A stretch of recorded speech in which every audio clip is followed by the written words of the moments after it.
Character Options is an independent toy company based in the United Kingdom, founded in 1991. It has been responsible for designing, manufacturing a large range of toys and games to the public. Some of the most popular brands put out by Character have included Goo-Jitsu, Stretch Armstrong, Peppa Pig, Fireman Sam, Scooby-Doo, and the reason you are all here, of course, is Doctor Who. The license for the range was obtained in 2005 and has continued into 2025 with no signs of slowing down. Let's go back to the beginning and discuss how it all started to take shape, looking at the world of Doctor Who in figure form. Not to mention the other items that have appeared along the way, including sonic screwdrivers, voice changer helmets, remote controlled Daleks, and many more. So sit back, set the coordinates to rewind the clock, relax and join us as we discuss character options over the last 20 years and take a peek behind the curtains of those early days and follow its journey until today with our special guests. So let's go.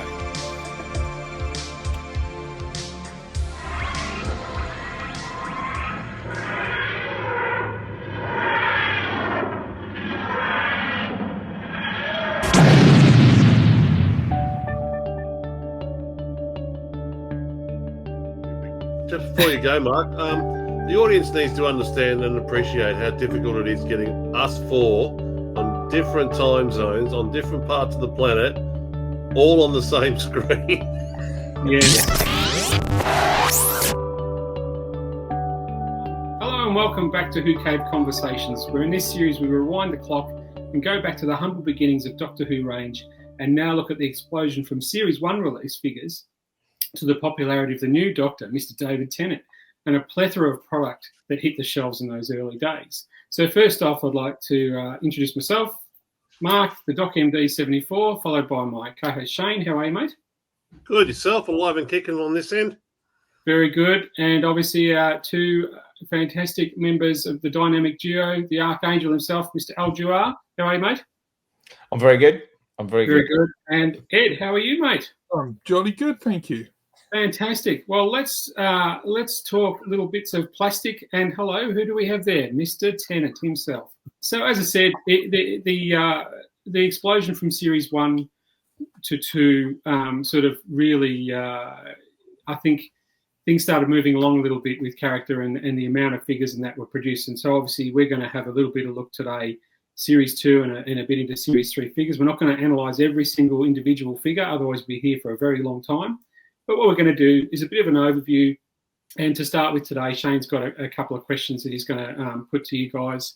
And we'll have a bit of a discussion about that. And then obviously I'll have some questions post that. But yeah, so let's potentially roll on. And Shane, would you like to maybe kick us off and start with a couple of questions? It away. So Al and Ed, we get to the end of Series 1. The Doctor regenerates into the 10th. Did you feel the enthusiasm and positivity moving into Series 2? Had either of you known David Tennant and his acting style before he arrived? Who wants to go first, Ed? You go first. You go okay. First. I was very aware of who they'd chosen when it was announced, because Ed and I were always in the same boat. They'd give you a ton of information, but you'd be kind of always trying to run to catch up. So, I was very aware. I was especially aware he'd done Casanova, and off the back of that, that was his big thing, and everybody thought, wow, it's the Daniel Craig layer cake moment where I think everybody was kind of like, this guy's actually pretty much the perfect replacement. We'd had a lot of flack because obviously, like I said the last time, there was a ton of people saying, oh, you've invested in a program and the lead actors basically buggered off, just at the point where you're starting to make toys. So actually, the David Tennant announcement was fantastic. Over and above that, didn't really know a huge amount about it until, as usual, the sort of reference material started to come through, which, because of Ed's kind of coaching of them with the Eccleston era of what he needed, I think things began to get slightly easier. The only, yeah, I think that's fair. I certainly remember rushing to prep a David. I certainly remember January of 2006 rushing to have a David Tennant figure in the TARDIS shaped cupboard at Toy Fair so that we could show people we were investing in the range. Ed? Yeah, I was aware of David Tennant's work because I've always been a follower of Russell T Davies's work. So I knew Casanova, and in fact, I think one of the first things I did was to go out to the Virgin Megastore in Windsor and buy the DVD of Casanova, because it's so funny. You can chart so many developments in the internet, in technology over the 20 years course of the Doctor Who range. But one of the things that then was always more reference. The only way to get more reference was physical media. So that was even sort of before the days of Tragical History Tour or websites like that have a amazing wealth of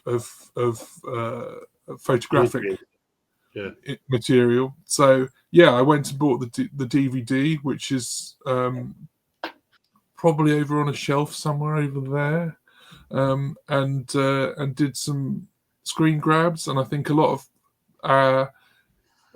one of the reasons that we did such an animated face for the regeneration figure was that the reference that we had was quite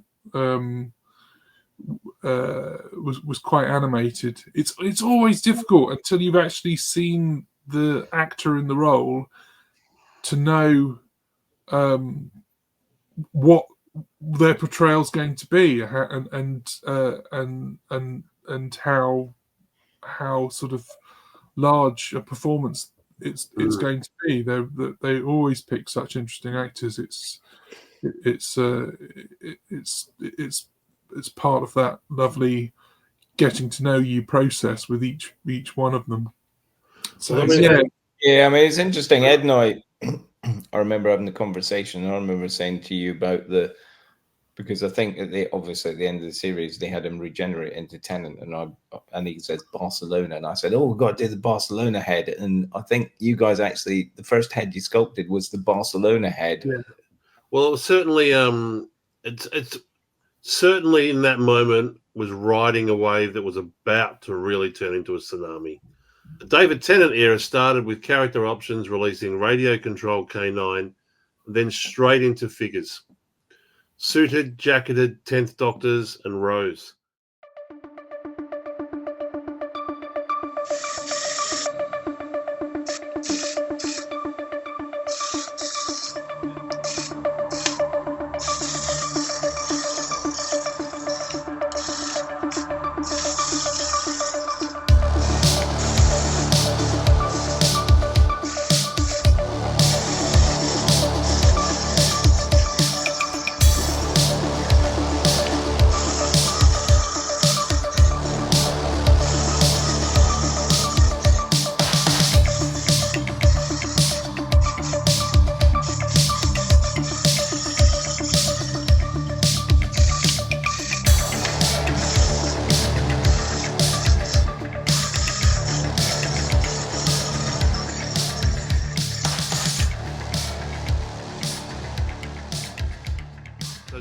Definitely writing off what was about to become a scenario, but going back to the initial meeting you had when you were let off the leash, so to speak, by your boss as a big Doctor Who fan, did that play a big influence in what you were able to pitch to the BBC, or were you able to challenge any of the parameters that you had to work with?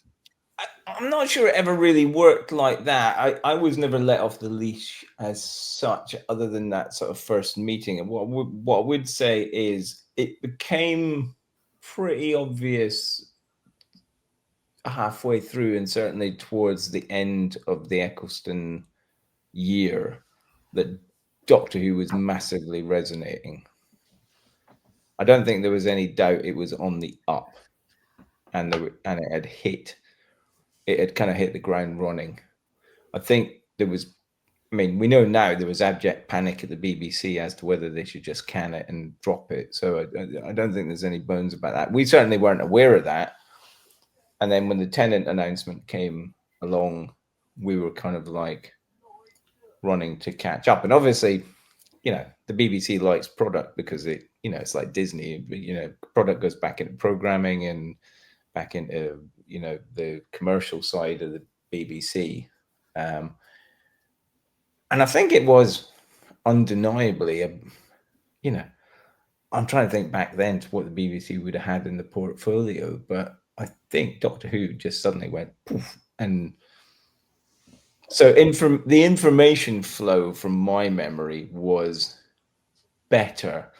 I can't remember sequentially what we got the most information on or when, if I'm brutally honest. I think we got a heads up that certain things were happening. Like, I can't remember. Did Series 1 include the Cybermen? Series 2 did. Yeah. So the Daleks had obviously been the big one for Series 1. The Cybermen were going to be the big one for Series 2. We've sort of found out that K9 and Sarah Jane were coming back, but it was still the same thing. Everything. What you have to remember is everything that you're given is out of context. You might be given reference material, but you have no idea what that character is like. It's kind of partly, I suspect, and Ed might be able to throw a little bit into this as well, why we ended up doing so many characters in a slightly neutral pose, because you never got anything in it. Like, you never got anything like, if something was fierce, you never kind of got it going, you know, it was always shot exactly as we'd asked for it. So it was, a guy like this. So that kind of drove a lot of what we ended up, I say we, but it was Ed and his team that sort of sculpted it. But it was still to a degree shooting fish in a barrel, in the sense of you didn't know what was going to work. But we, you know, when you saw things like the Clockwork Droids and, you know, K9, which we knew sort of the older audience would certainly get. I think they, you know, my boss, I've said it before, he's very intuitive. He was all about, Ned will piss himself, but, you know, it was all about monsters for him, you know, aliens, monsters. Which he said in a very particular way. But he was always like, it's about the monsters, it's about the aliens. So if we were like to go in there and suggest, why don't we do a Jackie Tyler figure? He'd have been like, you know, it's just like never going to happen. Well, the second series of figures started to see the extreme rise in potential of the range. Variants started appearing. Was it a planned choice for variants, such as Spacesuit 10th Doctor having 3 or 4 different potential options, or did they start to evolve when you started to do mix and match sets? No, they just evolved. I mean, what you have to remember is the retail sector was completely different back then. You know, Doctor Who was a bit of a phenomenon. We had Smiths, I think, was relatively small, if you can believe it. Back then, it was all about Argos, Woolworths, you know, the big grocery people like Tesco's, Asda, etc. And the sales guys were like, you know, I've got to give these guys an exclusive. What can we give them? I've got to get, you know, so I joke, you know, we had like 10, you know, we had these sort of like 3-figure packs, 5-figure packs, 10-figure packs. And like one figure would be different, or there'd be a different paint app. And it was purely so that Argos could have a sort of exclusive variant. And that was, you know, very much where it came from. Yeah, it's very interesting because so I've just pulled up the my master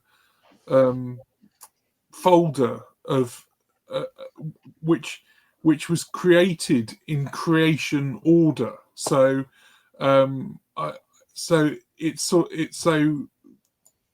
000 folder in that within that folder is the Dalek, and it goes from 0 to, because you just mentioned the Cyberman.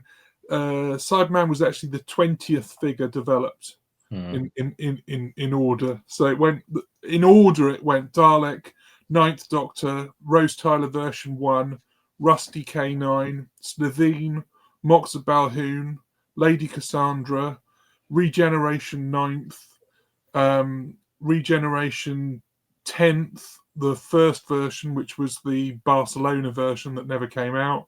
Yep. The second version, which was produced, Sycorax Leader, Coated 10th Doctor, Suited 10th Doctor, Suited 10th Doctor with glasses, Clean K9, RC K9, Rose Tyler version 2, so the Series 2 pink shirted one, Rusty Cassandra, Chip, Captain Jack, Werewolf, Krillitane, Cyberman. This were the first 20 in development order. Apart from the Barcelona 10th, that's a 100% production rate on your sculpts on that one. Yeah. What's weird? What's the anomaly? Sorry, the anomaly in that has to be the K9, because It was I don't early. remember us getting information on K9 that early. Maybe we did.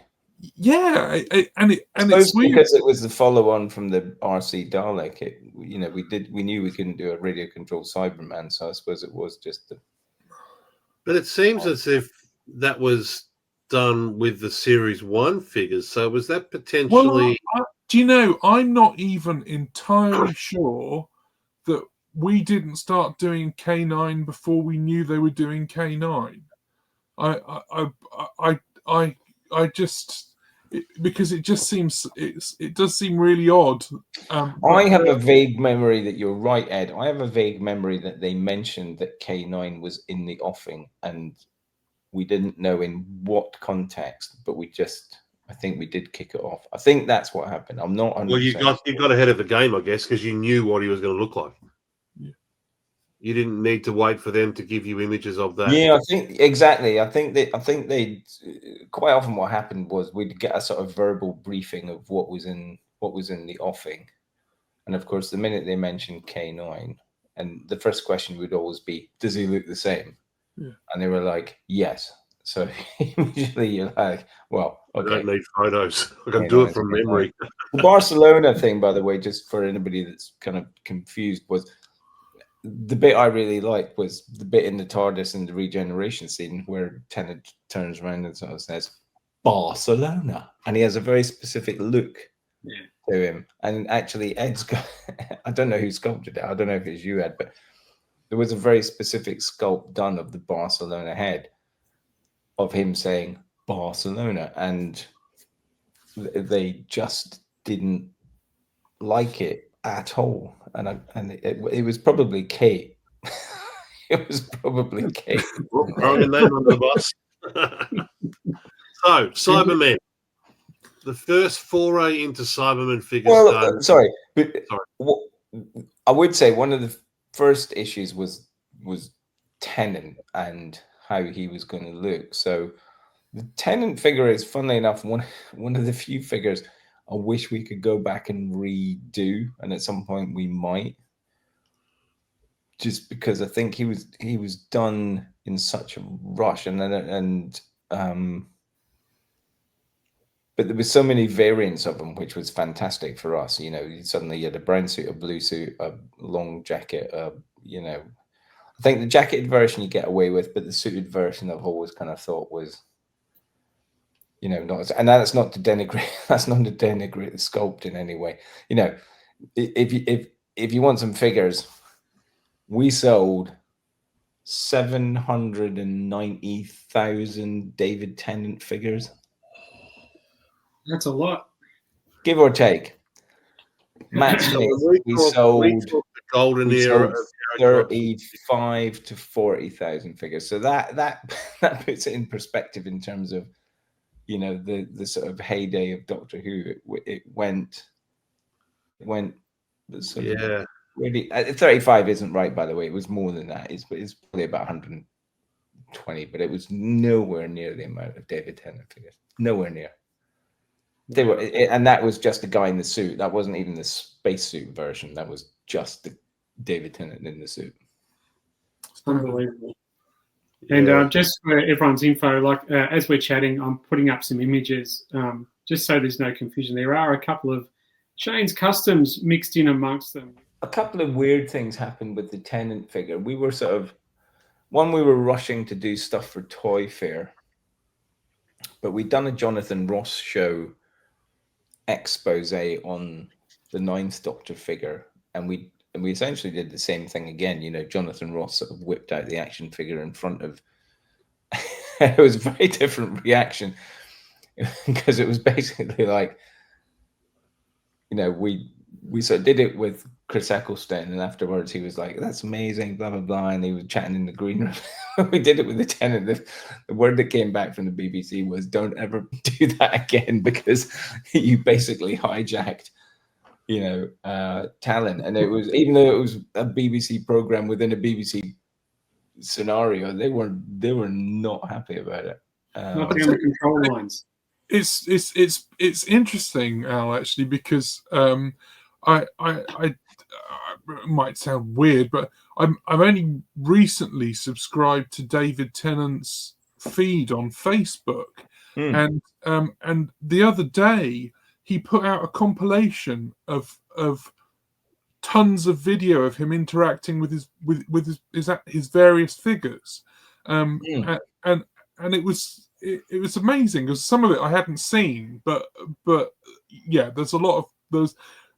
You saw his face when he was on Jonathan Ross. He was absolutely enwrapped by the whole thing, because actually that prototype that he had was incredibly beautiful. Remember all the hand sewn clothing by Alison Mills that he had, wonderful, the coat and everything, and he was going through all of the detail. There's a very funny thing of him at a convention with one of the character building figures as well, sort of talking to it and animating it. I do, you know, and over the years I've met him a few times, and he probably still doesn't know who the hell I am. But the you know, he's never anything but good about the product that he's in, and the stuff, like, you know, meeting him in Cardiff and giving him his 14th Sonic, and, you know, all that stuff, you know. And we saw him a few times and got to interact with him. But all the talent was, Chris Eccleston was just fabulous to meet and chat to, and Tennant, David Tennant was as well, you know, and still is now. You know, like I say, I met him in Cardiff about that's probably 3 years ago now. But we're still waiting for Mr. Tennant to visit us down here in Australia. It hasn't happened. It's brilliant. But it's interesting though, the reaction you get. I remember when because one of the things is, like all humans, Ed will probably remember this the same as I do. Like all humans, we're all asymmetric. And I remember having the chat about the 12-inch David Tennant figure, and I can't remember if it was Ed that said it or I said it, but at some point it was pointed out that the sculpt was so good that it had captured the fact that he had one eye slightly smaller than the other eye. And they were like, "Don't ever mention that. Don't ever mention that." It was like, whoa. You know, sorry. They were trying to stop any negativity back then, even though it was just, you know, reality negative. It's not negative, it's just reality. But no, it's not negative. But what was interesting was it was definitely the beginning, or certainly I felt it was the beginning of the point where, you know, it was kind of like, oh, you're the toy company, you're doing this, you're making money for us, you've got access everywhere. And then as soon as it became big beyond a certain point, it was suddenly like, okay, we'll give you this. We'll give you that. We'll give you this. We'll give you that. But it suddenly was all much more controlled, and that never really disappeared. And then you find out the big villain of the piece was hidden behind those closed doors, and it's like, oh, you didn't tell us about that one. Well, it was stupid stuff like, we can't tell you about the, you'd be like, we know the Cybermen are coming. We'd really like to know. Oh, we've got images. It's not set in stone. It's not set in stone. It's not set in stone. Can we have a reference? It's not set in stone. Can we have a reference? It's not set in stone. And then they sent us some shonky picture of a clay mock-up with the ears on backwards or something, weird. And they were kind of like, well, it's going to look something like this. And then literally the next day, they had it in the Radio Times on the front cover. And Ed and I were like, and the same thing happened with the Davros. It's like, oh, we're not sure. It was kind of like, if we give this information to you guys, you're going to leak it everywhere. And Ed and I were always like, the last people we were ever going to leak to was anybody. Our jobs depended on it. My job depended on it. Still does. Ed's job depended on it. Yeah. Who the hell were we going to tell that we one would care? And I don't know what Ed's wife is like, but certainly I would. If I'd said to my wife, "Oh, I'm doing this," she'd been like, "I don't care. It's Doctor Who. I don't know. Care what you." Is that a common theme with partners? Probably. Yeah, but it's that thing of like, we give us information. Oh, it's on the Radio Times. Yeah. Or the other one was the Star always seemed to get amazing Doctor Who scoops somehow. Yes. That happened with the Cybermen. There was they'd somehow got a telephoto lens on a location shoot, and there was a whole. The first real good shot of a Cyberman I saw was probably 6 of them lined up at once at standing outside a country house in the middle of nowhere. Oh, I didn't even know that. So that's even more. That's even worse. But literally, we'd been given 2 days or 3 days before, like a picture of a clay sculpt. Clay maquette. I said it's going to look something like this, but it's not set in stone. And then they'd sort of draw. It was that sort of stuff that was just like. So this being the first foray into Cyberman figures, were there any issues similar to the Daleks' proportions? So when you created the Dalek figures, you obviously weren't told that it was based off the classic angles. Were there any issues like that when creating the Cyberman toys? You mentioned the ears being the wrong way around, but were there any other? When the reference came, it was really good. So we had really good the thing that Al alluded to earlier is that actually there was a huge step up in photography, because photography for Series 1 consisted of a single photo shoot with the TARDIS and the Doctor and Rose, and no turnaround photography within that photo shoot. So actually, I had to look at contact sheets and see where they'd managed to capture a profile of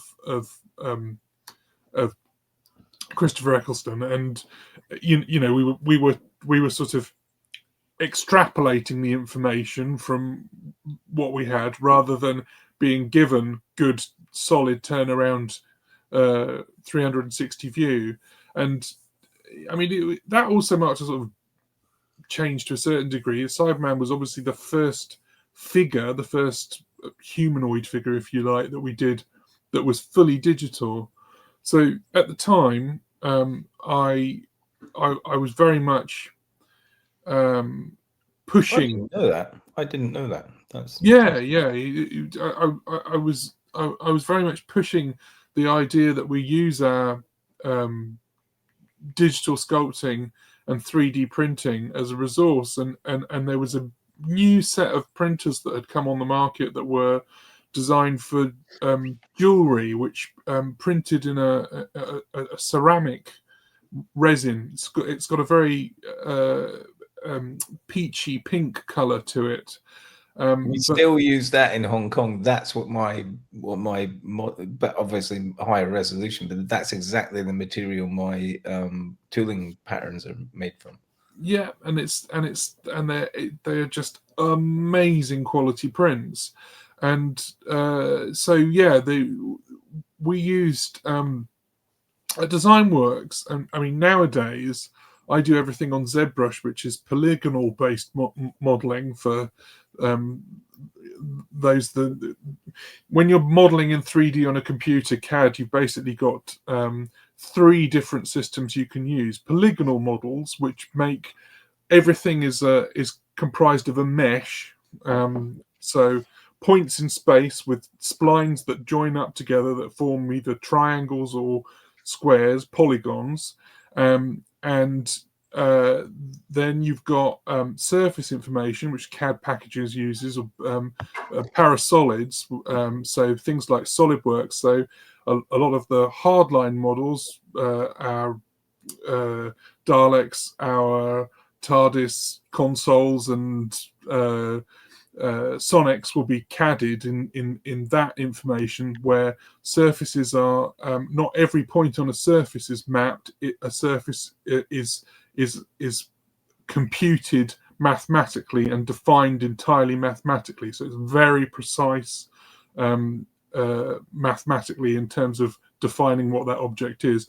And the third system is voxels. Now, voxels are three-dimensional pixels. So if you imagine every photograph, every picture, this broadcast we're doing now, every image is comprised of tiny little dots of light, which are define the different colors, each one being a pixel.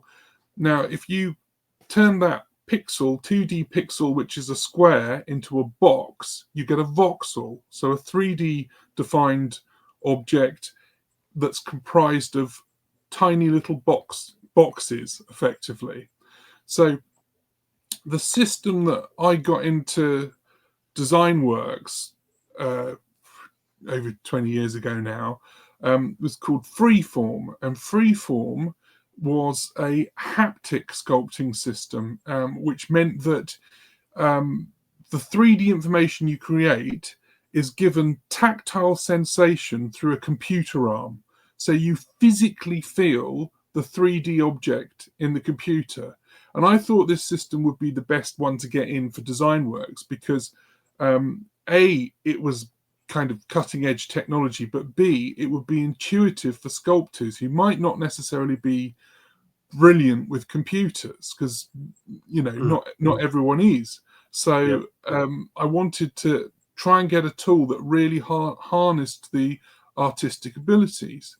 So at that stage, the core of the sculpting team, the three of us, was myself, Andrew Teal, and Alex Down, and I put this to Alex. I said, how about doing digital? And he loved the idea. So he was the first one that really sort of trained up and mastered on this thing. It's quite an amazing device. The original device was created by at MIT as a way of training doctors on surgery, because they could do virtual surgery, and the original interface is like a scalpel handle deliberately, so that you could actually feel the sensation of running across skin as you were doing a virtual operation. Wow. And in fact, now they've updated that system so that operations can be done remotely, and there have been operations which have been entirely robot-led, keyhole surgery, which are still done using this haptic device. Of course, they were incredibly expensive. So at that stage, you needed about a $5,000 computer to run it, and the arm was about £16,000. So in terms of an investment, it was a massive ask. But one of the wonderful creative things about DesignWorks in those days was that Pete and Jez, the two senior partners who ran the company were mad for things that were different and could potentially, be a unique selling point for them as a company. But it was quite a hard sell to get people to actually buy into it, because a lot of the companies that we work for would be very much like, well, you've got a room full of sculptors who produce brilliant things in 3D that I can see and hold straight away. And this seems like an added sort of once removed process, so that I'm having to look at something on a screen and get to grips with what that might be without actually knowing what it is like as a physical object in my hand. So as a traditional old school sculptor who physically grab things and use the tools in your hands to do that, was that hard to convert to that more modern technology, digital learning, or were those skills helpful? Because as I say, the actual act of sculpting with this device was physical. You physically feel it. So I suppose how to describe it. It's like and nobody thinks about using a mouse. Nobody thinks about the fact that they're translating movement on a horizontal into vertical movement on the screen when the thing goes around. And it's a sort of similar thing, because you physically feel the sculpt. The only difference is, rather than looking at it in your hand down there, you're looking at it up there on the screen, and you still feel it. And when I say feel it, you really do feel it. You do. I remember Ed let me use that once. Well, I say use it. He let me have a go at it. He was like, you have to be quite subtle with it, but it did resist. So you would be pushing forward on this. I think it was on a sort of, like, if you can imagine an angle poised lamp, is that right? With a sort of stylus on the top, and you'd be sort of pushing, and it would actually resist you. So you'd have a ball of play on the screen, and you'd be pushing. And I remember kind of going, and then Ed going, "Oh, you've gone all the way through, Al." It was kind of like, virtual reality even have that sort of resistance these days? If you put on virtual reality where you're seeing like ideally a holodeck, is there something like that that's pushing back against you now, or is that a technology that just got to that point and then didn't progress? There are lots of haptics are still. I mean, haptics are used in a lot of phones. A lot of smartphones have virtual buttons that produce like a vibration as you tap, and that is a kind of application for it. But so these stepping motors that are in this arm are so precise that we used to do a test. When we were showing people the marvels of this machine, you could quickly sculpt a cup, and you could put the virtual tool in the cup and then let go of the arm, and it would hold in exactly the place that it was in midair, because in the computer the arm was being held by the cup. So in reality, it was held exactly still until you moved it again and took it out. And you could even make the surface of the clay different, have different friction, whether it was rough or whether it was slippery. You could feel all that with the arm. And this was 16 years ago. You had different. How many stations did you end up with, Ed? I in my head it was 3, but I don't know. Yeah, in the end we had 3. Yeah. Marvels of modern technology and sculpting. I had no idea the Cyberman was done with that tech, to be honest, because I do remember it appearing, and I remember it, like I say, I remember it sort of showing me, but it's a great that insight. seems so far back versus everything else that that's really interesting. I'd forgotten that. So in all right, moving on back into series 2, then that was a great insight, Ed. Thank you for that. There are two standout figures from Series 2. Destroyed Cassandra and the Hoyks. Was the Hoyks an example of thinking it would be a bigger threat in the episode than it was? I mean, to me, the Hoyks is literally there as a Scooby-Doo gag, running back and forth through the corridors. So can you give us a bit of reasoning behind the Hoyks and Destroyed Cassandra? So I would say in regard to the Hoyks,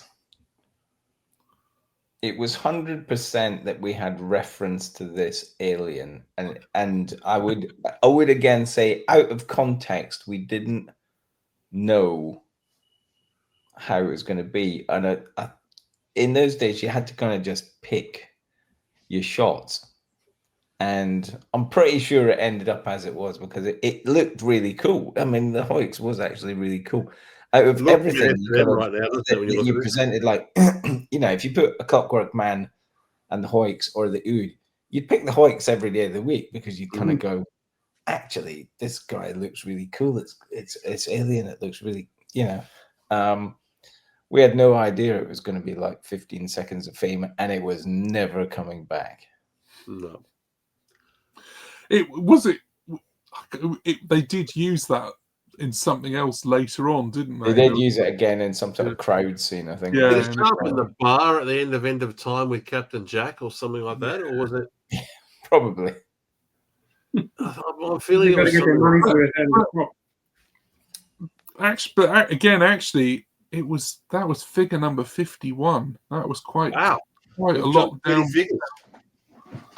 In regards to Destroyed Cassandra, Al, I don't know. I mean, I might be misremembering, and I have a sneaking feeling that that's my fault. I feel Destroyed Cassandra was my fault. I think you said what I remember is that you saying that we desperately needed a variant of something for Woolworths for a pack for doing something different, and was there anything that I could think of that we could do?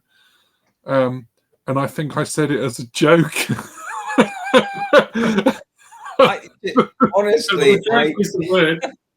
Honestly, I can't remember. I do remember it was all about these variants. It was all about Woolworths want this, blah blah blah, want that. What can we do that doesn't, you know, cost the earth? I still to this day think it's hilarious that we did an action figure of a dead thing. You know, it's a corpse. It's you know, it's not the corpse. The corpse deflated. Gone. It's the frame. Yeah, it wasn't even like we reused a lot of parts because the frame, it was literally a mostly brand new figure. Because all the I can see it in the background, but all the wiring's there, the sort of deflated brain is there, you know, everything's there, and it's all a bit mangled and crushed. So it wasn't like it was just like, let's adapt it and make it, you know, cool. We literally made it's the classic lack of action figure because it's basically dead. I love the fact the Cassandra model actually has wheels on the bottom as well, so you can sit there going Cassandra. But it's gone down in the annals of history as, you know, it's up there with Grandma Connolly as one of the most universally derided choices we ever made, and I you know, I don't care because we did it and people bought it. I guess that leads to my next question. I mean, basically, if there was ever a time you could be flippant about what figures you chose to do, it was those years. It was those 2 years. It was the heyday, and it 100% was the point where I think Ed certainly felt it as well. But it was 100% about, you know, if you were being rational and if you were looking back, would you do a figure like Chip? No. Would you do Destroyed Cassandra? No. Would you do the Hoyks? No. Chips wearing Crocs. There's certain figures that you just wouldn't do, but it was on such an up at that point. Yeah. and there was a very limited. These seem like odd choices now, but when you're in a universe where it's very limited and everybody's crying out for new product, this is exactly what happens. It's the perfect example of what happens when you're selling 700,000. When there's demand and there's not enough content to kind of do new stuff. So and that has really sort of sad repercussions in a way, doesn't it? Because that makes everybody assume that anything is possible and that it's there, inverted commas, easy to do anything. And then and the further down the line you get, and the more the reality is, that it's a diminishing audience buying, probably more of a collector audience. That's an issue with a company like Character, which so firmly markets itself as a children's toy company. I don't think it's for all of the doing collector and special stuff, that it's great that's there, but where the money is, it is. If you look at that sort of 2006, 2007, 2008 spend in terms of product development, Doctor Who was a massive amount of money. Massive. Best part of 50,000 quid, give or take. Compare it to now, though, isn't it, guys? Like, I guess that's right. That was the heyday. That's where everything was being pumped out. Anything you could sort of think of. There was variations of everything, and then we could sort of fast forward to today, where it is more of a niche market because that 35,000 units or whatever is now reduced to 5,000 or 4,000 units. So there's a big difference now with what's being pumped out today. But obviously, when Mr. Tennant was in the chair, everyone loved him and everyone loved the show. And it was just that sweet spot, I guess, for merchandise, which is... It is. And it like I say, it's 100% the figure I would like to go back and revisit. I think so much of that, what I would call second series, was spent trying to catch up and kind of just keep pace with demand.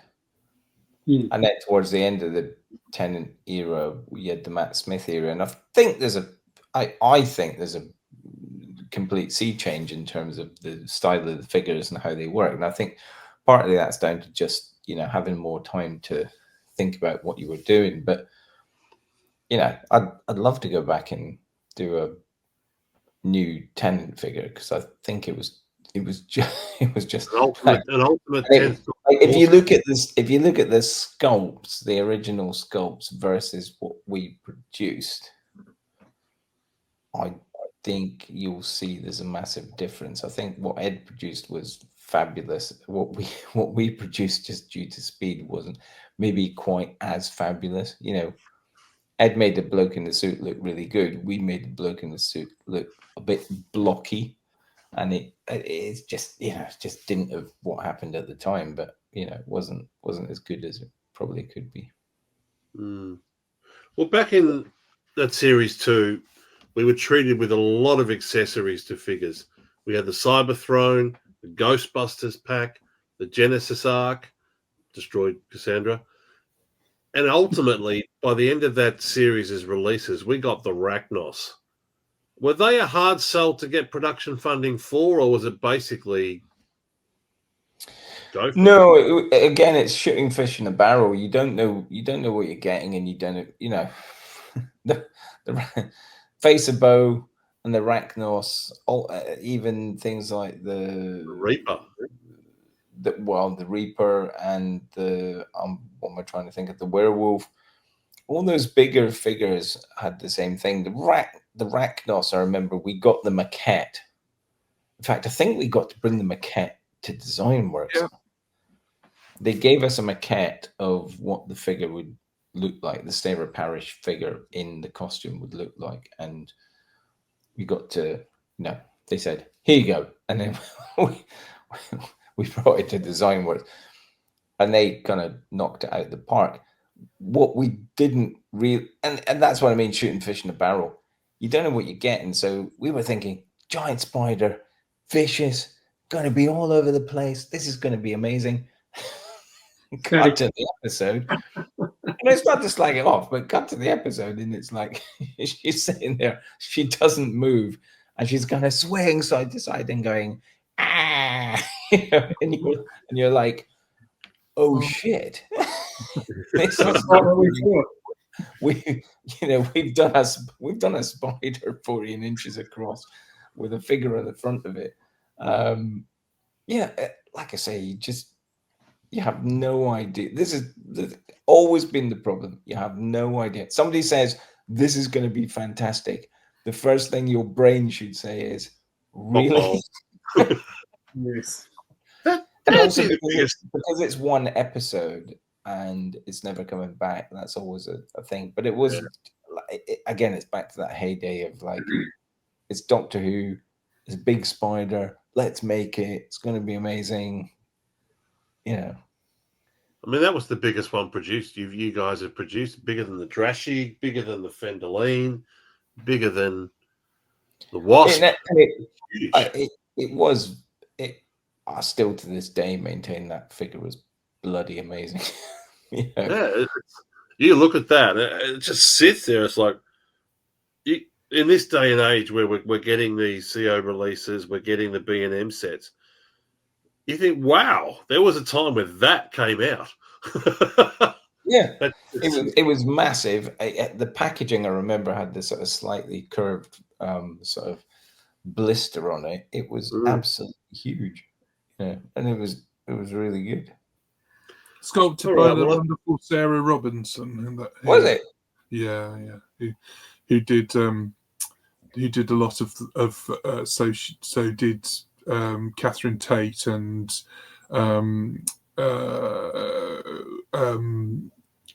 Leela as well. She's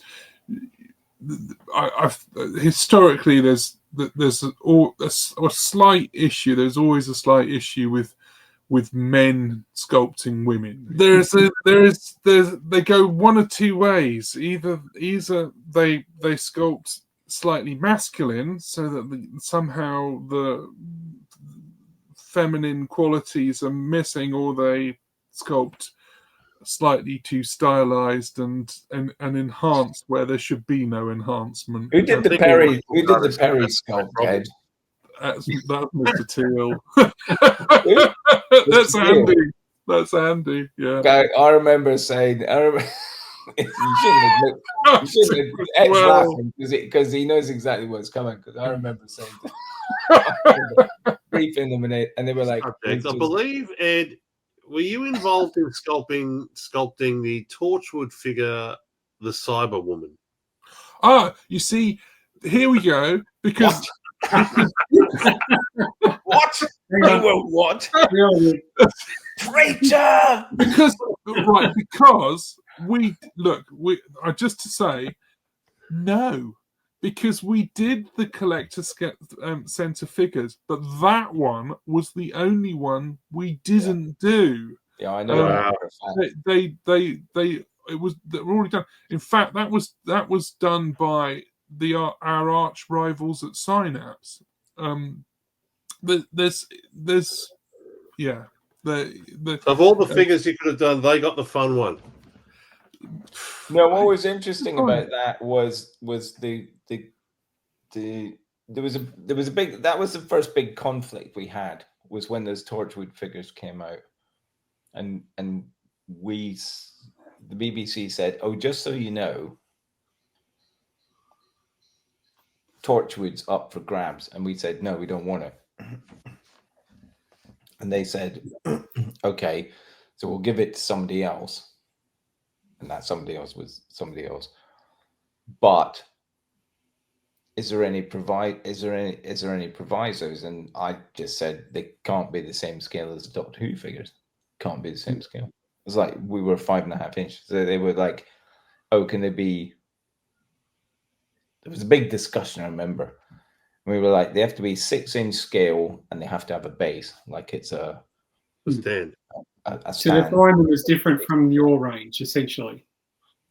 And You know, there was it a is lot of fascinating because that did not come through, and when we were briefed in to make them exactly compatible, and we did make them exactly compatible. We made them to exactly the same scale, and then they absolutely shouldn't have been. I think the interesting thing is, though, Al, that in the manufacturing, it wasn't manufactured in the same factory, and whatever technique that they used to produce those figures was different to the character factory, and so they all came out bigger.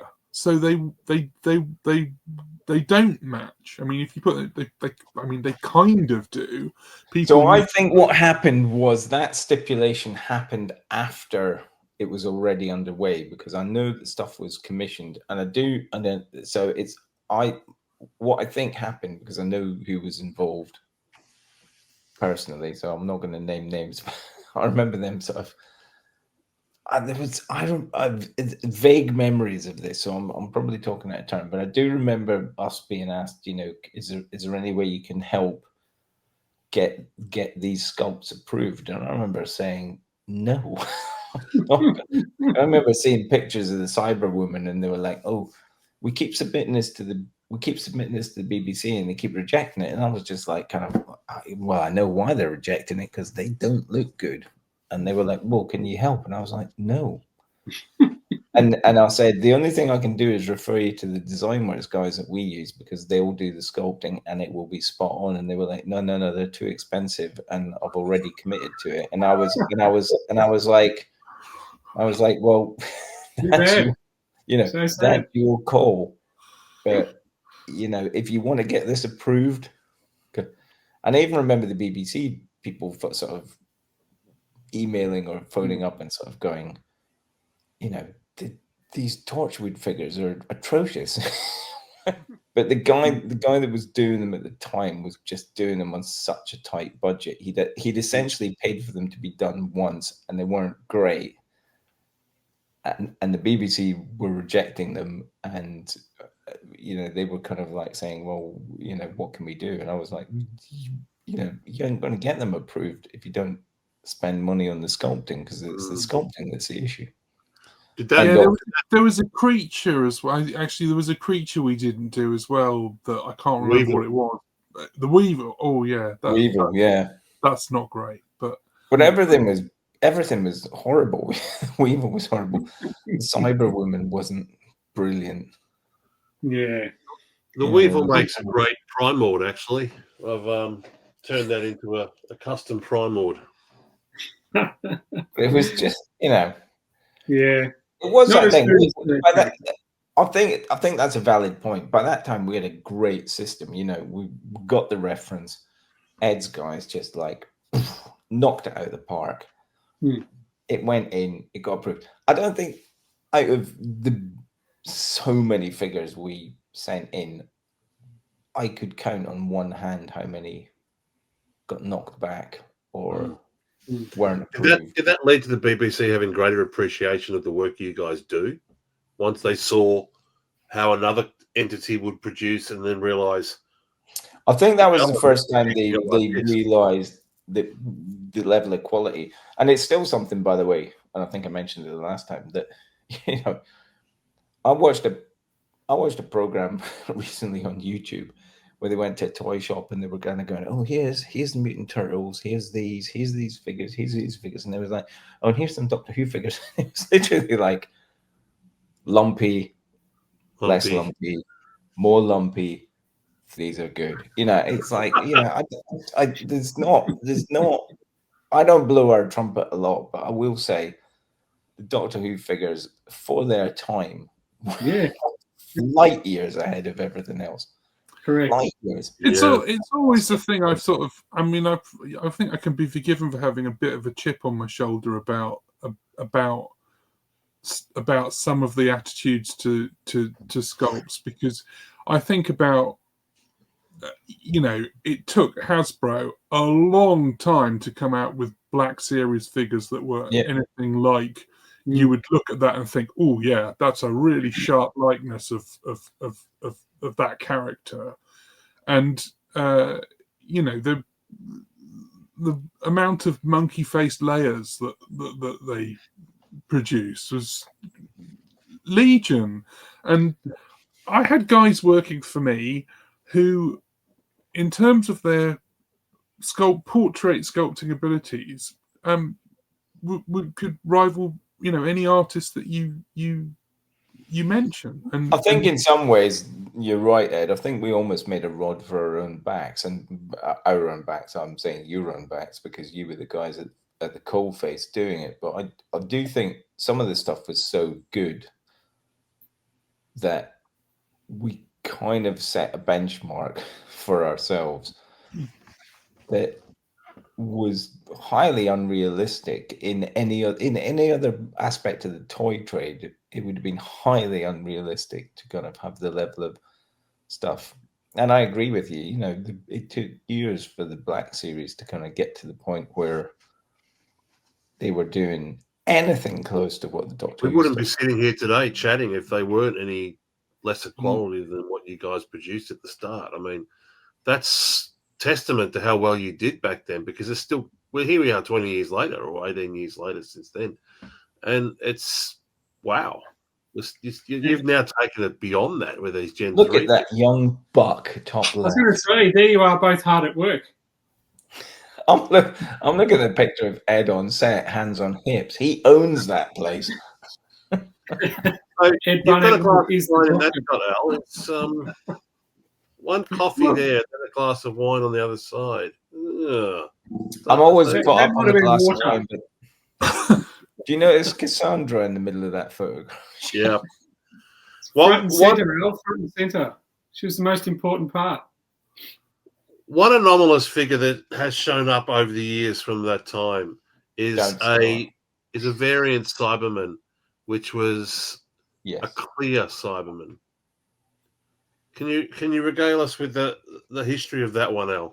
I can fill you in. I actually have in my collection, which I've discovered when I was moving some Cybermen I had a whole heap together, and then as I lifted it up to the light, it was actually transparent. So I've got an image here that I can provide.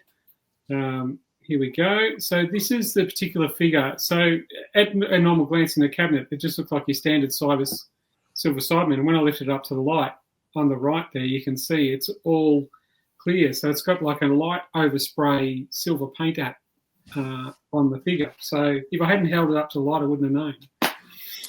So are you sitting comfortably? Hang on a second. Correct. I am. Tell us, regale us of the tale of the clear Cyberman. So we had an issue during the production of the Doctor Who figures whereby we noticed that product that had either just been released or was just about to be released was appearing on the market before we'd even produced it. And this was in the heyday of Doctor Who. So Doctor Who was popular. So we were seeing things appearing, like I say, for sale on eBay that literally hadn't been produced yet. This became more and more of an issue, and we weren't the only ones, by the way, that were suffering from this. It was Hasbro this was happening with, and it was a sort of, any sort of, it seemed like any popular toy line, this would start to happen. We devised a plan to try and find out the source of the leaks of the figures. So the MD of our Far East operation came up with a plan. We couldn't 100% pin it down, but we figured it had to be a Far East source because obviously it was coming from China. We assumed that it was external to the company, and we assumed that it was nobody sort of in the loop, as it were. And the assumption was it had to be, it wasn't massive volumes at that time, but it was assumed that it might be one of the test houses. Now, when you make products and you make toys, what happens is multiple samples are made and they're sent to labs, test labs, and the labs basically test the product to ensure whether it's safe to, sell to the consumer. That's the way it works, and that's the way it always works with all toys, by the way. We came up with a plan. I say we came up with a plan. It was Mike who came up with the idea that we would produce a set of figures that was never intended to go into production. And we would send it to the test houses to get tested. And we would look and see if this stuff ended up on the market. What we didn't realize at the time was that it was actually one of our, I'll say one, it ended up being at least two, possibly three, of our QA inspectors on the China side within the company, who were essentially, as we found out later, blackmailing the factories. So the factories basically retain the contract as long as they pass QA and pass inspections and all the rest of it. And what had essentially happened was that one of the QA guys at the time had basically gone to the factory and basically said, the stuff you're producing and the stuff that you have produced that's been popular, you're going to make it for me. You're going to make it at night when the factory is supposedly shut down. You're going to produce however many of these things I want. And if you don't, I'm going to fail your inspection and you're going to lose the contract. Which obviously for a factory that's making big chunks of it. And as I say, it wasn't just character stuff. This was Scooby-Doo stuff and a whole lot of other stuff. So there was a whole lot of stuff going on. But essentially it was this QA. It was a little, obviously somebody had started it and somebody had cottoned on and thought, oh, there's money to be made here. We'll do it.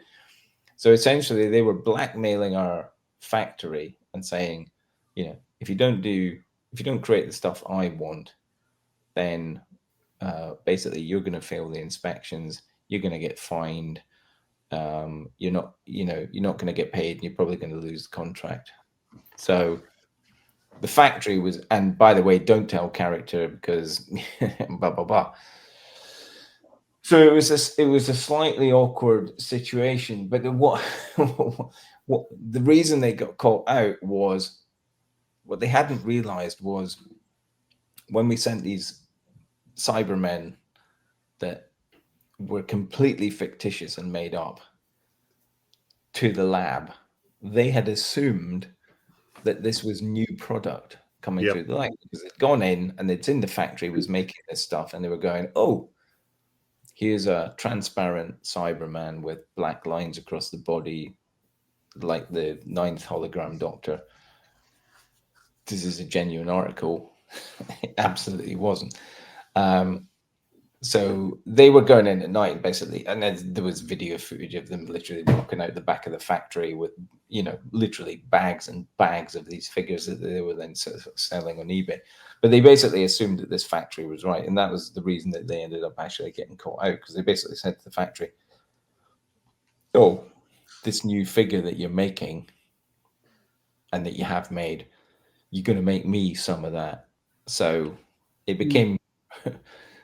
by kind of default, us thinking it was the labs, they got caught out because they went back to the factory and basically blackmailed the factory into making multiple samples. So when these samples started appearing on eBay en masse, we basically went to the factory and said, what the hell? We made a few of these to send to a test lab. This stuff is appearing on eBay. What's going on? The factory manager basically broke down, and it was a different factory back then. The factory manager basically broke down in tears and basically said, look, your QA guy is basically blackmailing us, and we have no choice but to make this stuff So it's not the kind of thing you want to hear. But that's the reason. So I suspect that the reason that things like the Cyberman that Mark has appeared is that if the factory was making transparent Cybermen, you don't throw away plastics. You would just, if there's a new production run, you would just spray it with silver and you would make a standard Cyberman. So it's very likely that the plastics from that transparent Cyberman run that was made to kind of basically catch somebody out was sprayed up and sort of produced. But that's essentially what happened. So interesting tale. And still to this day, there's transparent Cybermen turn up, and people are like, "Well, it would make Cyberman. It would make Cyberman yeah, but it was never a product. It was never a product, and everybody that sends me one says, "Is this genuine?" And I'm like, if you want to call it genuine, call it genuine. It was never a product. It was never intended to be a product. It was a trip up exercise. With a revisited Tennant you mentioned you'd like to do, maybe a 2-pack with the final. We finally get an official transparent Cyberman. I don't know. Because, honestly, no. Mostly because the ghost Cybermen, before they materialized, were not transparent. They were just these black sort of hazy shapes. Yeah. So I've never equated the transparent Cyberman with the ghost. Maybe the Axon Man body could be good for that. I have no Is that idea. a number of uses already? All right. Well, that brings us to the end of the Series 2 releases. That was an amazing story. I'm sure you could probably write a film with that sort of plot line going on with the. Well, it's interesting. There's other stuff, obviously, things like the clockwork droids. I remember at the time, and Ed will probably remember the clockwork droids. I remember them being a freaking nightmare because we sort of said, "Oh, the head's got to come off," and then there's a transparent, and inside it's all clockwork. And then you're looking at a tooling model, and it comes in and it's grey, and it's just like a brain-shaped thing. And Ed's guys are like, "We made this so nice, and you've ruined it." And I'm like, I don't know what, what can I say? And then suddenly, the sort of once it's molded in transparent, and you can see the cogs inside. But I think the Clockwork Man, anything where you could get a variant was really good. But I think the Clockwork Men were fantastic. That's one of my favorites, I think, just because. Well, talking of the Clockwork Men, it may be something to do with the PVC that was used, but I have noticed over the years there's like a plastic mold that develops on that particular release, and if you put that into the sun, that instantly kills the mold off. But it does seem to come back. Can you? So that's plasticizer. As toy technology and toy regs have advanced, plasticizers have changed. So the toy regs from 20 years ago are not the toy regs from now. And essentially, PVC. So plasticizer is what makes the PVC soft and squishy. Yep. And it leaches. I've got lightsabers where the grips are horribly sticky. Yep. And I've sat there with like soapy liquid, just kind of scrubbing these things to try and get this stuff off. And you can get rid of it, but it's an absolute pain. You can't really get rid of it. And it's almost batch to batch in that, some figures probably suffer very badly from it and some don't.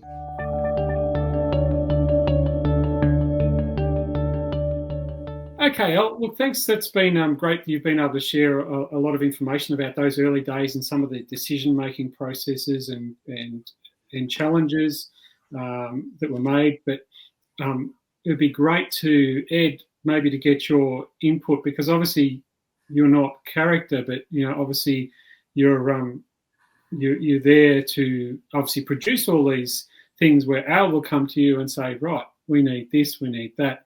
Can you do this? How soon can you do this design? So maybe just from your perspective, this massive wave that was coming through over that Series 2 and 3 figures, Tell us a little about what was going through you at your office and with your team, and how that was sort of travelling for you.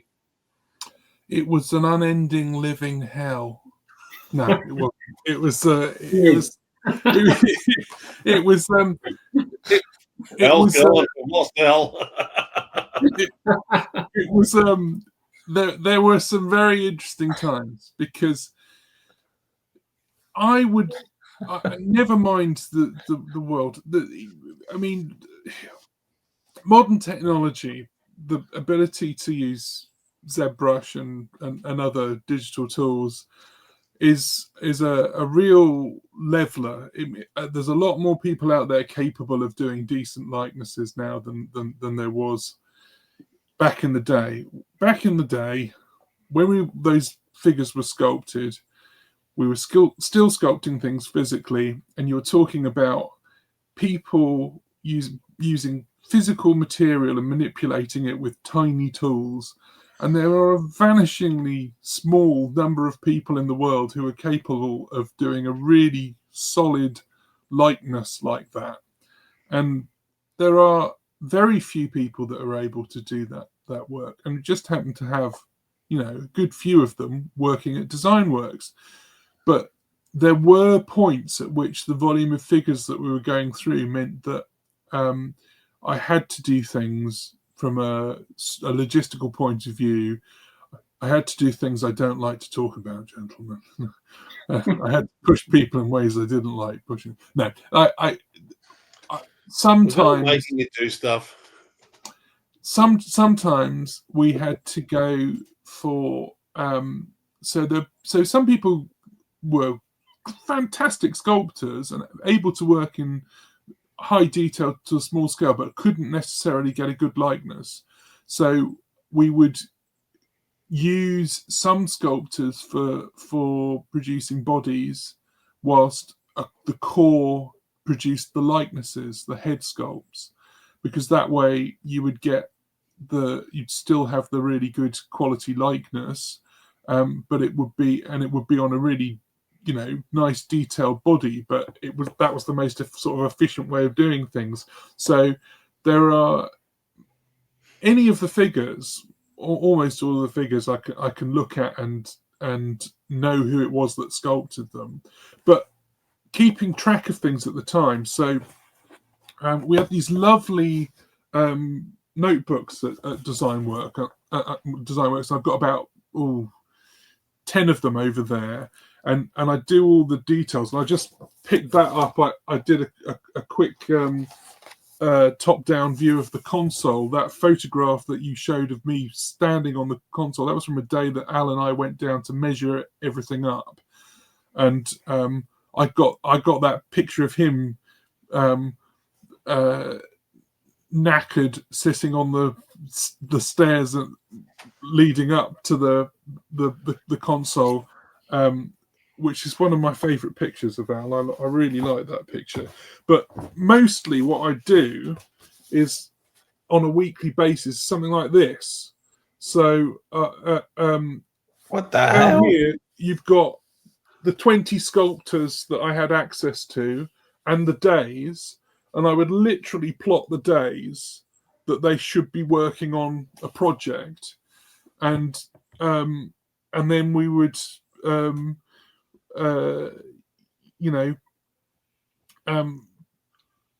that would be the way that I would work out how and when everything was going to get done. And of course, it's one of those things where everything is so tightly plotted, it only needs a very small amount of error for things to wobble, go seriously wrong. And that is from, what's this from? 9th and 10th of week beginning Monday the 11th of November, and that's got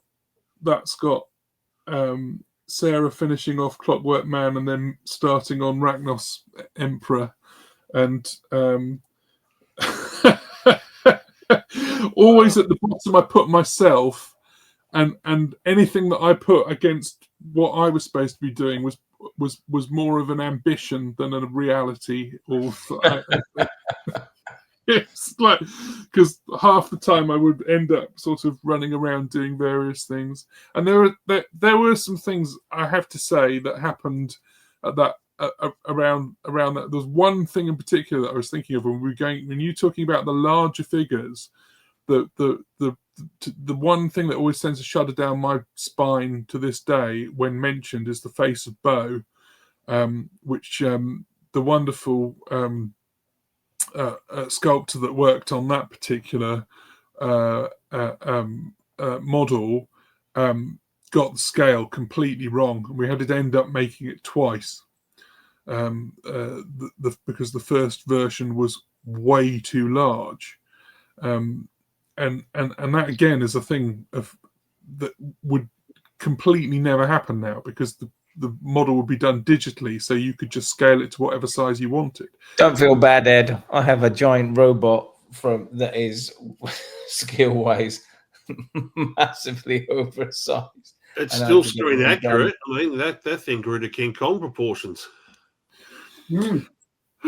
It's a sort of it's a thing that happens, but it was a really wonderful atmosphere, and not a thing that can that's not a working situation that can exist now. There's simply the work and the way of working has moved on, and that kind of setup where I have 20, 25 sculptors and model makers working, it's gone. Those days are gone. I will say, I mean, Ed's probably doing himself down a little bit here, but and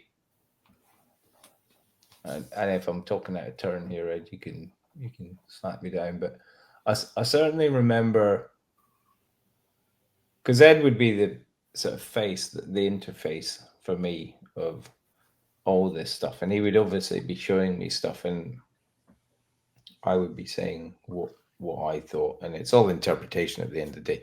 Art, and it is art, is interpretation at the end of the day, and it's subjective. So Ed would be saying blah, and I'd be going, oh, my interpretation of blah is blah, and so there is a degree of that, but I think Ed does himself a slight disservice, because I do know that he did a lot of finishing of sculpt. Like, if I wasn't happy with something, he would be like, oh, I'll sort that, I'll fix that, I'll adjust that. And he would literally take the sculpt and do those final little tweaks that I wanted and he wanted. So it may seem like he was in my position in sort of managing stuff, but he was doing a lot of hands-on stuff, and he was doing a lot of the my perception is that he was doing a lot of the finishing and sort of final kind of tweaks. And his guidance, there's no doubt in my mind that his guidance, if I came in and he said, oh, it's here's this, and I went, oh, I'm not seeing it, he would be like, okay, cool. And he would literally take it and he would assign it to somebody else. And it wasn't like nobody. The good thing about design works and Ed in those days was there was no feeling of animosity. There was no feeling of, I'm mortally offended because this sculpt isn't hitting the mark. It was Ed is supremely professional in that sense, and he just goes, I'll fix it. So if I picked something up and I went, oh, Colin Baker, Sixth Doctor's head, I'm not feeling it, he'd be like, I'll give it to somebody else. And that, I think we did 5 heads in the end. But it was he always either finished or fixed everything at the end. That was my interpretation. The thing is that with all of this stuff is that you are doomed if you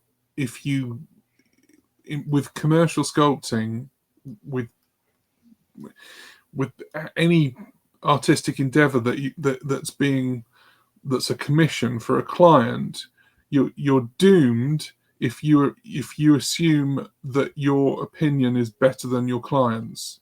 It doesn't matter if you see a sculpt in a particular way. The fact of the matter is, sometimes people just see something in a different way, see something, different aspects of the character. My sort of go-to example of this isn't one that relates to Doctor Who, but actually, funny enough, Star Wars. So years ago, when I was doing episode 1 product and managing that, we developed a method of working with Lucasfilm that, as far as I know, no other sculptor at the time did, where we would go out to Skywalker Ranch and work in the offices and sculpt in front of them if they wanted changes, and we would do our best. So we would take a load of sculpts out, and we'd have a meeting on a Friday, and we'd do some work there, and then we'd go away at the weekend, do some more work, then we'd come back in on Monday and have another meeting, and they would say, is this approved? We've changed how you like it. We've done some amends how you wanted them, or are we on the way? Is this approved with changes, or does this need further reworking?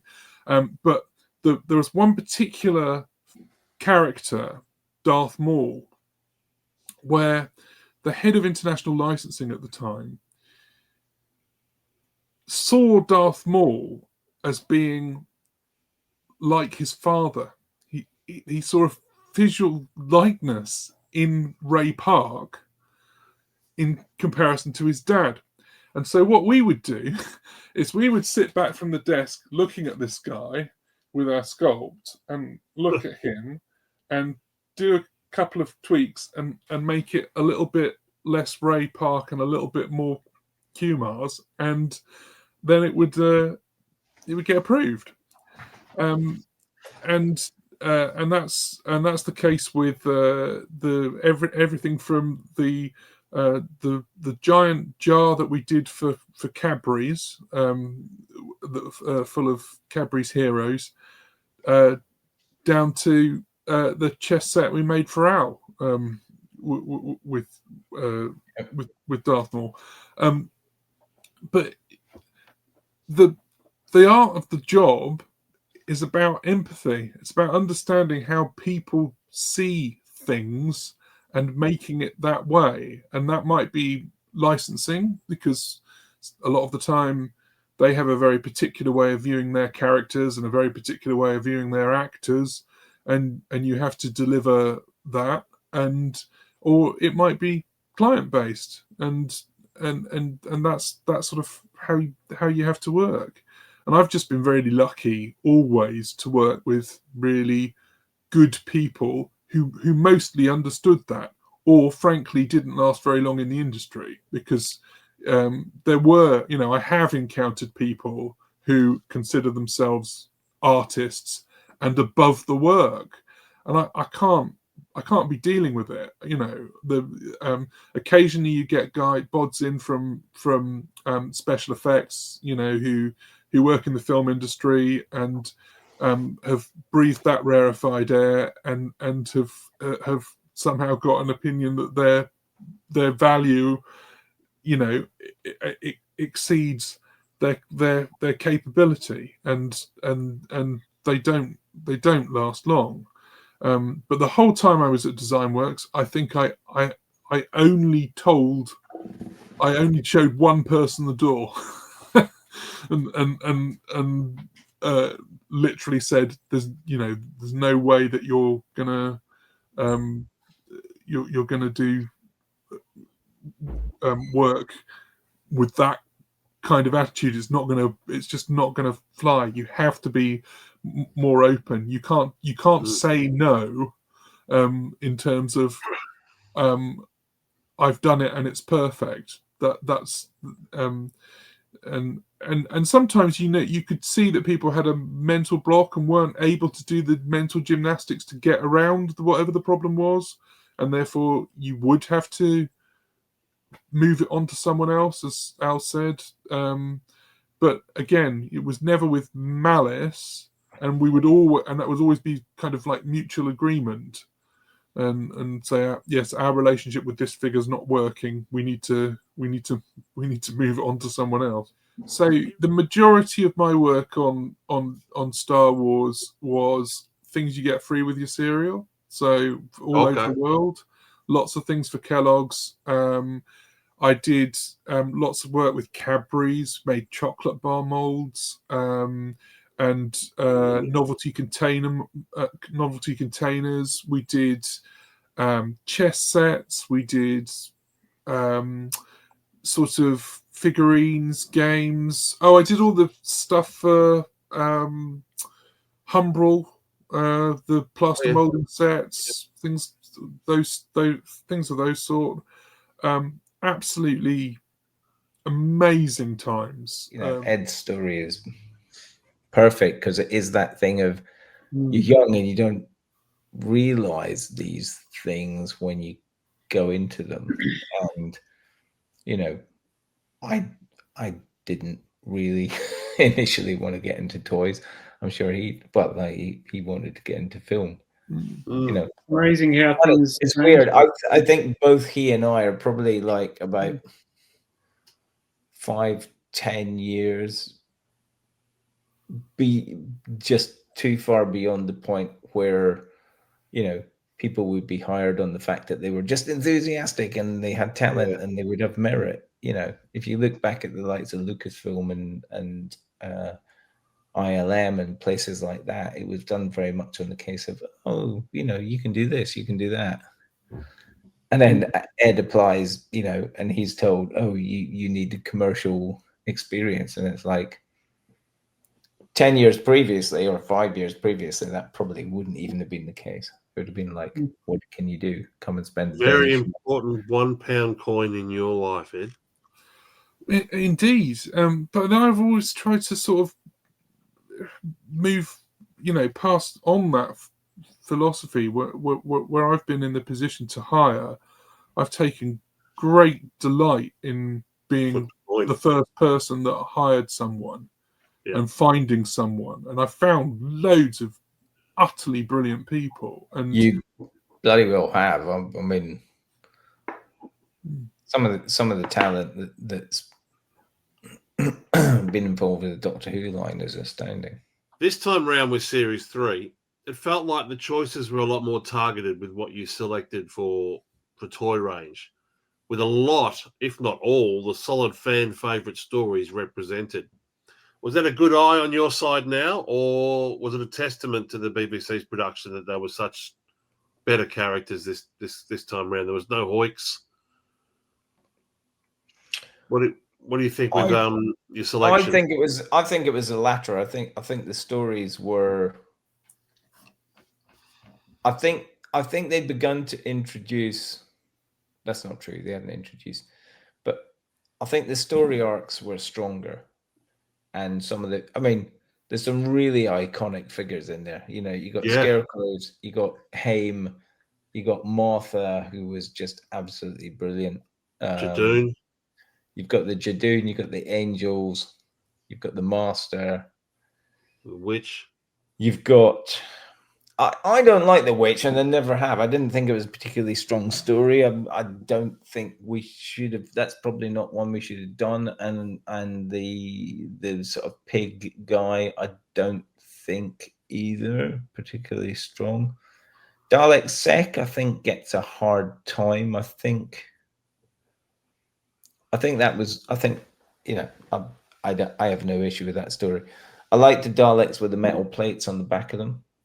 They'll never come back. I like the Toclafane. Yeah, there's a lot of stuff that's really good. A lot in there. The ones I don't particularly like, Gridlock ones. I don't particularly like the Pig Guards, although they're essentially the Robo-Men of their era. So they are what they are. It's fair to say, guys, there's a selection of some of the figures that are there. And there's probably glaringly obvious for the eagle-eyed viewers that are probably looking at that screen going, hang on a minute, that Scarecrow doesn't look quite right. which we'll probably cover off in a second anyway, Shane, when you want to talk about. Yeah. So, was there anything for Series 3 you wished you got the chance to produce? Having looked at Series 3, you mentioned that you weren't necessarily happy with the pig guards, but were there any other characters from Series 3 you think, well, I wish we did that one. I wish we missed the boat on that one. I wish we had Baines and the Family of Blood. I think that story, because it was an adaptation of a novel, I think that story was particularly strong. It's interesting. Dave, who couldn't join us tonight, has a very, I'd said in another thing that the Baines figure wasn't approved. And I maintain that wasn't the case, but he says it was approved, and it may have been that we just missed the boat and because it took too long. But my recollection of that is that Baines wasn't approved, and that's why that didn't happen. Well, that leads me into prototypes as well. I mean, that scarecrow you mentioned a moment ago, Mark, the second on the top left, that was a beige scarecrow that I think was just prototyped and never actually produced. We got a brown and a grey, a brown, a grey. It was two variations of brown. So you had the beige scarecrow. You mentioned Bane. There we go. Bane, the son of mine.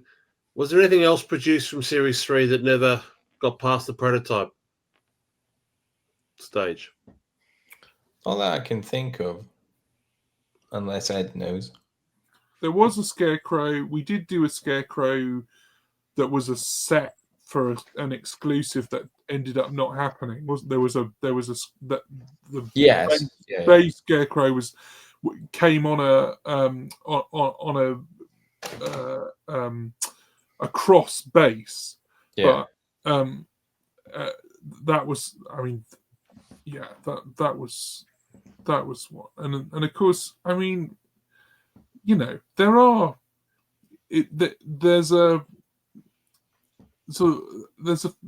things that didn't come out for a reason. So that's that's probably the thing that you'd say. There are not many figures.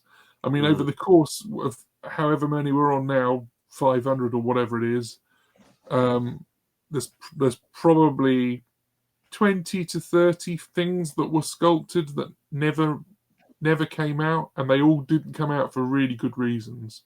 And more often than not, I would say because they were moment in time figures, and I always maintain that that's part of the reason. And I was usually the instigator of them being made, and the reason that they never happened, which was if you get a figure. So the perfect example for me is the 10th Doctor being exterminated with the face that's all and you can see his bones and all the rest of it. And it's like, that's a moment in time. It's literally an instant. It doesn't make a viable, good action figure. It's almost like you could have done that as a statue and it would be quite cool. But as an action figure, it doesn't hit the bar because it's literally a moment in time. And I would argue that some of the figures, maybe not all of them, were, had an element of that. I believe I've seen an image of a Professor Lazarus as well, potentially standing over a desiccated corpse. Like, I guess that's another one of those moment in times that, that was just literally a 2-second scene. I think with Lazarus, it was more a case of it was a bloke in a suit, I think because I guess the master came out. We've done the editor. We've done the editor, which was a bloke in a suit, and I was thinking, is this too many blokes in a suits? Yeah, the master was a bloke in a suit, Yeah. Yeah, no, that's fair. Okay, well, I think that's covered a broad range of stuff with Series 2 and 3. And again, we weren't going specifically into every single figure. It's more of an overview of the process and thoughts and process that the character would go through, and all the things that you would, the BBC would come to you. And then obviously we have the other side of the story with Ed and your involvement in your teams in when those items are brought to your attention to say, hey, we need these. How soon can we churn these out? And then obviously the constant communication process for approvals and backwards and forwards, which is an interesting concept and part of how all these little bits of plastic get put together. I have a couple of questions we've run out of time for today, but I will bring up when we start looking at our next little venture into potentially going into the classic range of figures. And obviously, Al, you referred to Dave before, Dave Turbot, who's obviously had a part to play. Classic figures? What the hell are you talking about? So, that's where the fun begins. And I think that's probably all true and dear to all four of us. I think that range. So that's something we're going to venture into on one of our next videos, and I'm going to probably sneak in a couple of questions in relation to some things that will lead into the classics from today. So I think that would be good. It's a shame Dave can't join us today, and we know the reasons why. I think his input would, because it's kind of like the Silurian triad. You've got Ed making the sculpts, me saying let's do this, and Dave basically being on the BBC side doing the approvals and stuff. So I think he would bring something to the party for sure. Yeah, and I think it's great that three of you and Shane and I can get together and discuss those things. And so when Dave's available, we're going to probably get together and have a chat about that. And then obviously, I think that's good. And the other thing I was going to say is, maybe people have questions and they're not always appropriate, but I'm sure off the back of these kind of things. And if anybody can come up with a more creative question than why haven't we got or will we ever get, then that would be really fantastic. What about a more creative way of asking it? That's exactly why I'm going to suggest that, certainly at the end of this, obviously people who watch this, if you've got any questions or that, you think that something that hasn't been discussed before or something you think might be an interesting question, then feel free to pop it into the comments and I'll go through and review those and then raise those potentially with Al and Ed. And it might be a subject of discussion for a future episode that we may be able to raise for you. But obviously a couple of little things I'm going to touch with on the next one potentially is the 12-inch figure range, the TARDIS playset, the Tennant TARDIS playset, and a couple of things which will then lead in some questioning for the classic series, because I'm aware that some of those things were bleeding in at around about the same time. So, gents, in sort of winding up, do any of you have any closing comments or thoughts in relation to summing up series 2 and 3, that crazy time where everything was being pumped out at a dime a dozen? I think it was for me. It was kind of a crazy time. It was kind of like a heyday, and it became, and it's always a danger, I think, with toy lines when they become so successful. It becomes a little bit. It's going to sound awful, but it becomes a little bit of a sausage factory because all of a sudden you're being asked to produce sets and variants over and beyond what is in your own head, is acceptable, or as a purist, you think is not quite right. And I know Ed and I on a number of occasions had that conversation where I would be like, "Oh, we need to do this," and he'd be like, "It doesn't exist," and I would be like, "I know it doesn't exist, but we got to, So it's like, give this person black boots, or can we change this? And it's a horror. It's that thing where a toy line becomes, for that moment, so successful that it almost becomes a machine. Yeah. Which is why I was kind of alluding back to the kind of that. For me, I used to turn up every week, almost probably twice, maybe 3 times a week at Design Works and have a chat with Ed, and I'd always be hustling. I'd always like, when can we have this? When can we have this? When can we have this? Which is why I'm always interested. He's asking the question, Ed. When's this? On his side of things, the pressure must have been enormous, because I had something recently this week where somebody done some tooling and they kind of presented it to me, and I went, that's a bit rubbish. And they were kind of like, well, they rushed it. And I'm like, okay, that doesn't help me because it's slotted in. You know, everybody in their jobs is handling a different set of pressures, I would say. Yeah. And again, even back then, Doctor Who wasn't just everything. The company's doing 100 other different products and things as well. So it's different from me than it was for Ed. Ed's kind of running 25. Can you imagine what it'd be like? I was looking at that jotter earlier and thinking, Jesus Christ, you know, you're running 25 people like a machine, hoping that at the end of the week everything's looks good, going to come out. Look good. It's so funny because there is stress involved, but it's also intensely enjoyable. I really genuinely love the people I work with all the way through, from Al as a client to the people, the people in the workshop were really wonderful people. So, well, actually, some of them were complete shits, but they were still fun to work. They were still fun to work with. But there's also stuff at the time that, just in terms of the series, has seared on my mind as being some of the most brilliant experiences I've had, workplace experiences I've had. Particularly, funnily enough, the carrier night, the figure Al's not fond of. Yep. I had that led to a phenomenal evening that I had, which was almost unbelievable, but is a story in its own right, where I went down to the set. They were filming down at the Globe, the Shakespeare Code, and I went down to gather reference. We hadn't had reference of the Carrier Nights, and they said I could come down and photograph them. So I come down, and it's a night shoot, an all-night shoot, and I'm on the call sheet to arrive at 11:30, which I do, and then I arrive and promptly discover that their shooting schedule's completely moved around, and that the Carrier Nights aren't due to be ready until about 5:00 in the morning.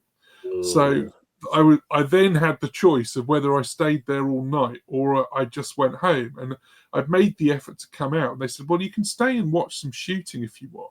But then that led to a situation where I was sitting with next to David Tennant in the stalls while they were shooting crowd scenes, chatting with him about his time on Harry Potter, because coincidentally, for another company, we were making Harry Potter figures at the time. So I was, potentially sculpting him in two different scales for two different lines. And it was Freema Agyeman's first day on set. So she came bustling in with a massive bunch of flowers and full of the joys of spring, because everyone was being so lovely to her. And all of the producers were there, and it was just a really amazing evening. And I didn't end up capturing any reference for the Carrier Nights that night at all, but it still was still fantastic. I probably felt less good about it at 2:30 the next day when I was hit by the fatigue of the situation. But in terms of life experiences, it was absolutely amazing. So that's the experience we got out of it, wasn't it? That, I think, is something we should also talk about at some point in the future, is sort of like the access to talent and props and the sort of pros and minuses of what that brings with it.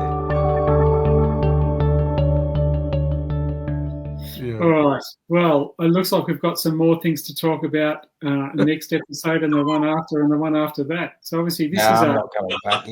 Let's do this. And then we get to Loveable. But again, this is just to show everyone that this story of character and all the people involved with getting that product out there over a 20-year period. There's a lot of stories to tell.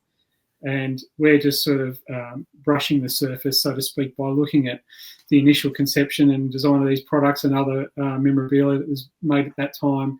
And then along the way, we obviously discover some other side stories that we're happy to chat about at another point. But thank you again for sharing your thoughts and experience on these products that have been released at the time.